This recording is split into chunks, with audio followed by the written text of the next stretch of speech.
Updated August 1, 2018, 7 hours 48 minutes and 48 seconds. Apparently the NRL is in crisis. Criticism of the referees has never been louder, amid calls from fans to scrap the bunker and game technology altogether. Commentary around the game this season has been heavily focused on all the wrong decisions being made on field, and the knock-on effect this trend might have when it comes to the future of rugby league.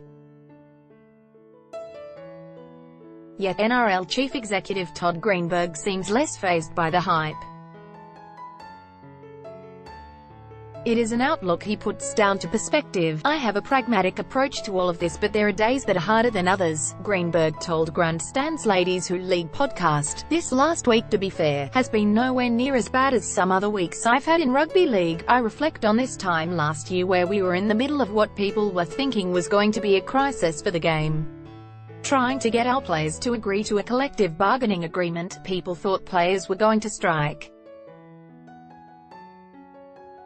People thought the world was coming to an end, and really what we did behind closed doors was we had good negotiation, we came up with an agreement and we moved on to the next challenge." After a round where Cronulla Sharks coach Shane Flanagan listed every decision that went against his side in their 12-10 loss to the Broncos, it appears referee bashing is almost being encouraged by those in coaching positions.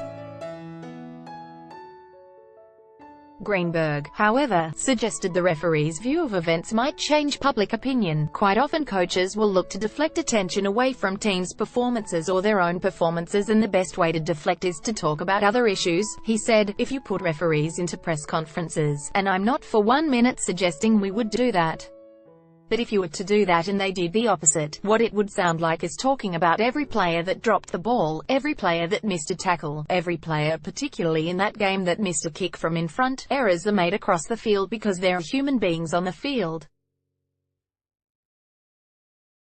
Players are going to drop the ball, players will miss tackles, and there were some referee mistakes in that game. What has frustrated a lot of fans this year particularly, and me as well, is that we have this continued focus on referees' errors only out of the game, and I don't think that's fair. NRL bunker, here to stay." Greenberg accepts that a large part of the discussion comes down to technology and mistakes that still occur, despite the amount of money being spent to develop the bunker and numerous angles available with so many cameras at each game. People talk about getting rid of the bunker and technology. What they forget is you're going to be sitting in your lounge room with 16 cameras, and you're going to have slow motion replay on every decision irrelevant of whether we're using that technology or not, he said. "It is here to stay in every sport.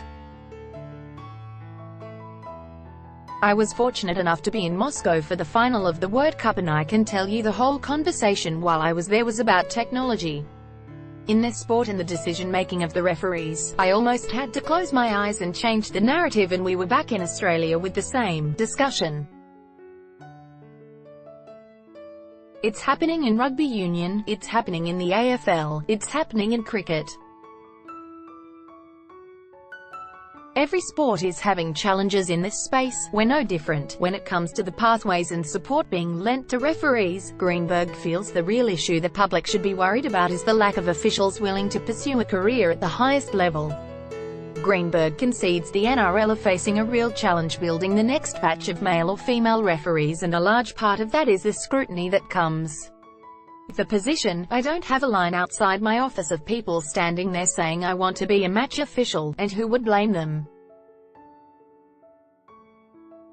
It's a tough job," he said. "There's a strong responsibility on people like me and others on making sure the next generation of referees and match officials come up through the ranks. It's going to be harder and harder to attract the very best people to come through and do these difficult roles if we don't support them and protect them, which is what I'm determined to." Listen to the Todd Greenberg interview on the Ladies Who League podcast. Topics: Sport, Rugby League, NRL, Sydney 2000. First posted July 31, 2018. 14 hours 43 minutes and 38 seconds.